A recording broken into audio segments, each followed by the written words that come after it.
Hey, it's been a while. I had some technical difficulties and had to pause my recordings. So we are starting chapter 4, and chapter 4 is called Is It True? And so she says, truth is the unchangeable part of me. The question, is it true or real, has two answers, yes and no. Is it true if you believe it to be true? It is not true if you believe it isn't true. The glass is both half full and half empty, depending on how you look at it. There are literally billions of thoughts we can choose to think. Most of us choose to think the same kind of thoughts our parents used to think, but we don't have to continue to do this. There is no law written that says we can only think one way. Whatever I choose to believe becomes true for me. Whatever you choose to believe becomes true for you. Our thoughts can be totally different. Our lives and experiences are totally different. So whatever we believe becomes true for us. If we have a sudden financial disaster, then on some level, you may believe that you are unworthy of being comfortable with money, or you believe in burdens and debt.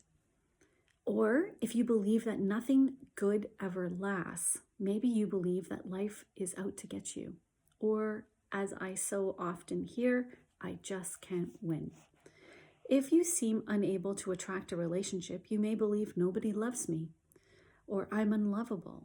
Perhaps you fear being dominated as your mother was, or maybe you think people just hurt me. If you have poor health, you may believe illness runs in our family, or that you are a victim of the weather, or perhaps it's I was born to suffer, or it's just one thing after another. Or you may have different beliefs. Perhaps you are not even aware of your beliefs. Most people really aren't. They just see the outer circumstances as being the way the cookie crumbles. Until someone can show you the connection between the outer experience and the inner thoughts, you will remain victim in life. So she has two columns here. And so problem, financial disaster. Belief, I am not worthy of having money. Problem, no friends. Belief, nobody loves me. Problem, problems with work. Belief, I'm not good enough. Problem, I'm always pleasing others. Belief, I never get my way. Whatever the problem is, it comes from a thought form, and thought forms and patterns can be changed. It may feel true. It may seem true. All of the problems we're wrestling with and juggling with in our lives, they all feel true. However, no matter how difficult an issue we are dealing with, it is only an outer result or the effect of an inner thought problem or pattern. If you don't know what thoughts are creating your problems, you're in the right place, because this book is designed to help you figure that out. Look at the problems in your life and ask yourself, what kinds of thoughts am I having that create this? If you allow yourself to sit quietly and ask this question, your inner intelligence will show you the answer. We just have to sit with it long enough.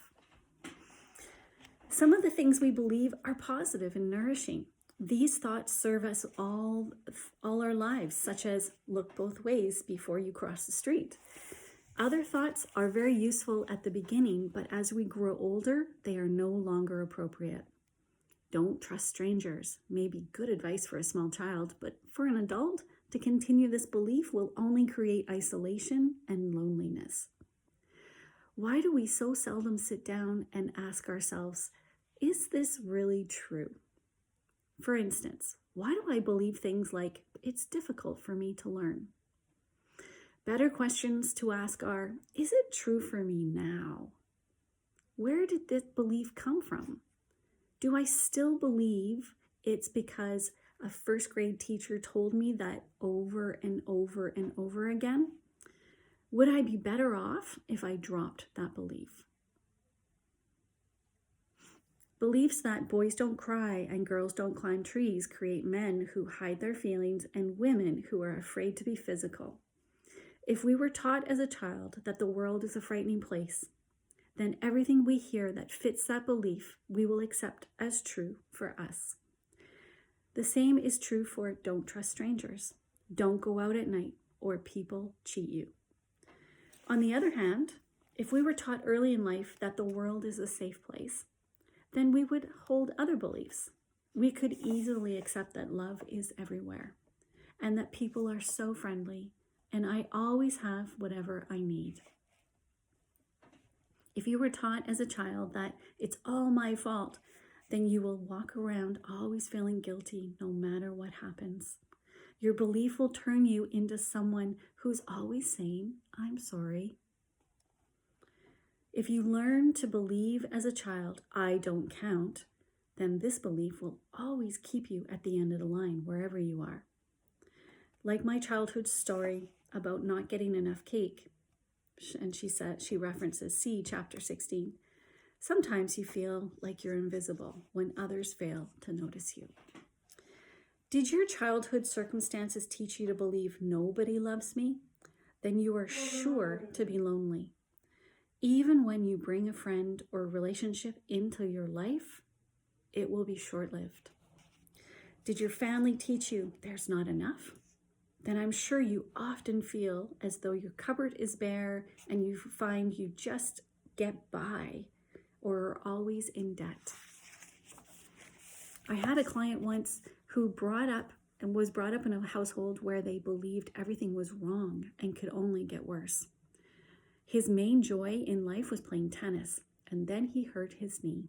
He went to the doctor, and every doctor he could find, and it only got worse. And finally, he could not play at all. Another person had been brought up as a preacher's son, and as a child, he was taught that everybody else came first. The preacher's family always came last. And today he is such a wonderful person, helping his clients get the best deals. Yet he is always in debt with very little pocket money. His belief still makes him last in line. So how often have you said, well, that's the way I am, or that's the way it is? Those specific words are really saying that that's what we believe to be true for us. Usually, what we believe is only someone else's opinion we have incorporated into our belief system. No doubt, it fits right in with all the other things that we believe. Are you the one of many who will get up in the morning and see it's raining and say, it's going to be a lousy day? Well, it's not actually a lousy day. It's just a wet day. And if we wear the appropriate clothing and change our attitude, we can have a lot of rainy days fun. It is really our belief that rainy days are lousy. Then we will always greet rain with a sinking heart. And that can be really hard if you live in a place where it rains all the time. We will fight the day rather than flow with what is happening in the moment. If we want a joyous life, we must think joyous thoughts. If we want a prosperous life, we must have prosperous thoughts. If we want a loving life, we must think loving thoughts. Whatever we send out mentally or verbally will come back to us in like form. So she repeats, I repeat, she says, the point of power is always in the present moment. I'll say that again. The point of power is always in the present moment. You are never stuck. This is where change takes place, right here, right now, in our minds, in our own minds. It doesn't matter how long we have had a negative pattern or an illness or a poor relationship or lack of finances or self-hatred. We can begin to make that shift today. Your problem no longer needs to be the truth for you. It can now fade back into the nothingness from whence it became. You can do it. Remember, you are the only person who thinks in your mind. You are the power and authority in your world. You are the co-creator. Your thoughts and beliefs of the past have created this moment and all the moments up to this moment. And what you are now choosing to believe and think and say will create the next moment and the next day and the next month and the next year. It's kind of exciting, actually, when you think about it. You have the possibility, the potential, I guess is a better word, to shift things. So she says, yes, you darling, I can give you the most marvelous advice coming from years of experience, yet you can continue to choose to think the same old thought. And you can refuse to change, and you can keep all your problems. You are the power in your world. You get to have whatever you choose to think. The moment begins right here, right now, in this new process. Each moment is the new beginning, and this moment is a new beginning for you right here and right now. Isn't it great to know that this moment is the point of power? This moment right here is where change begins, right here. It's really that simple. So stop for a moment and catch your thought. What are you thinking about right now? Is it true that your thoughts shape your life? Would you want what you were just thinking right now to become true for you? If it's a thought of worry or anger or hurt or revenge or fear, maybe shame, how do you think this thought will come back to you? It is always easy to catch our thoughts because they move so swiftly. It is not always easy to catch our thoughts because they move so swiftly. We have so many thoughts coming in. However, we can begin right now to start to watch and listen to what we say. And if you hear yourself expressing a negative word or any sort, we can actually start to hear it. You can stop mid-sentence. Either rephrase the sentence or just drop it. You could say even like, oh, out, get out of there, thought. Imagine yourself in line at a cafeteria or at a buffet at a luxurious hotel, where instead of dishes of food, there are dishes of thoughts, and you get to choose any and all that you wish.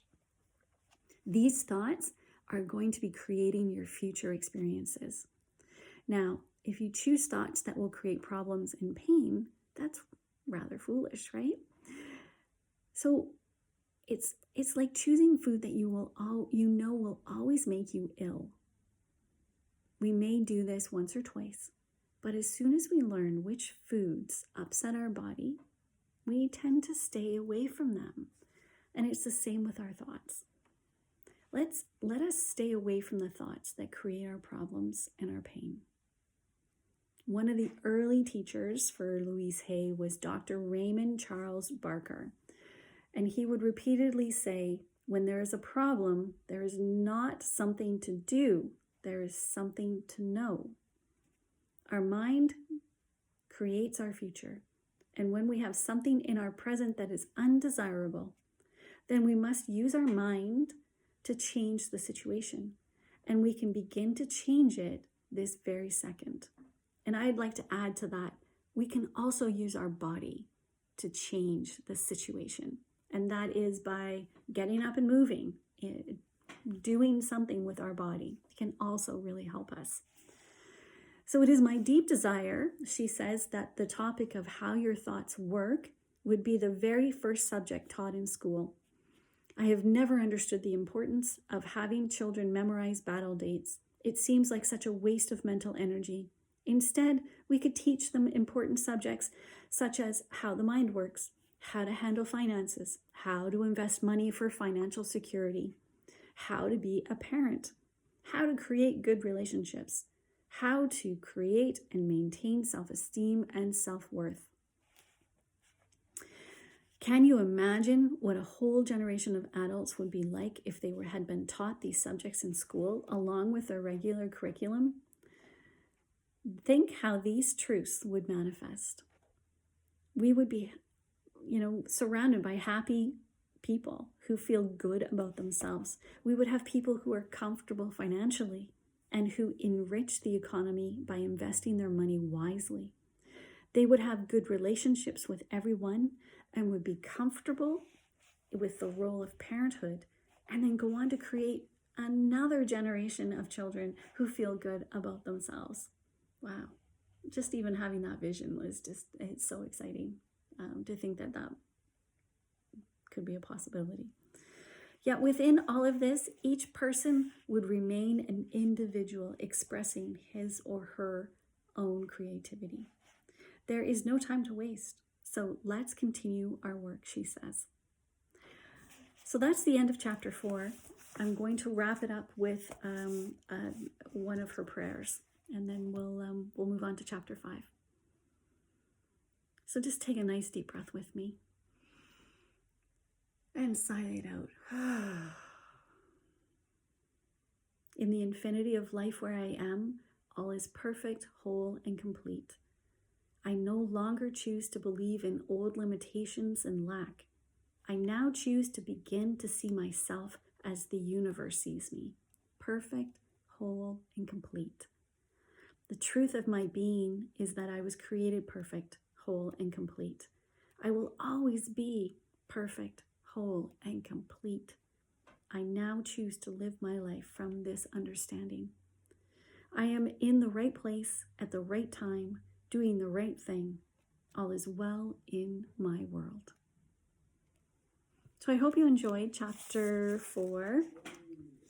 It was a short one. Is it true? And it really helps to remind us that what we're thinking really does shape our world. And if you need some support with that, of course you can reach out to me. But a tool that you could use if this is something new to you, a concept to start to notice your thoughts, is use something called a thought record. And you can pick them up for free off the internet. And you basically, at the end of the day or whenever feels right for you, you start to just pay attention to the things that you have said throughout the day. And these thought records can be very simple, or they can also be thought records that have questions that help you to really uncover what was the limiting belief or the hot thought that was coming in that perhaps isn't really clear for you at the time. So that would be something I would recommend. Grabbing yourself a CBT thought record, which is cognitive behavior therapy, or just a thought record, and bringing in that change in behavior can also really help. So, and when I say behavior, I mean movement, bringing in some movement. Go for a walk. Maybe you don't want to go for a walk, but I betcha if you got up and walked the dog or just took a loop around the block, you would feel a lot better when you got back to the front door. All right, take care of yourself, and we'll see you for chapter 5.